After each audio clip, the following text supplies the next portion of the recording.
Your temperature gauge hits red. Steam starts coming from under the hood. And you keep driving. What happens next? It's a fast track to serious engine damage. Your engine normally operates within a controlled temperature range thanks to the cooling system. Coolant, radiator, water pump, and fans all working together to dissipate heat. But when your car overheats, that system has already failed. Heat begins to build faster than it can escape. Metal parts expand under extreme temperatures.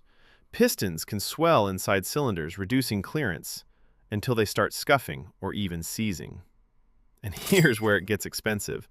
The cylinder head can warp and the head gasket may blow, allowing coolant and oil to mix.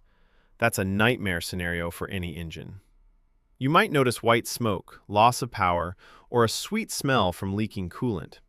But if you keep driving, the damage compounds quickly.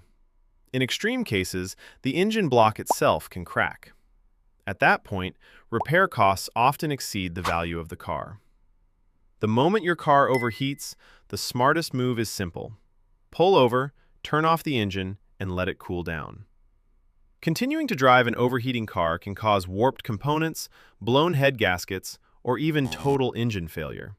Heat is relentless, and your engine won't survive long without proper cooling.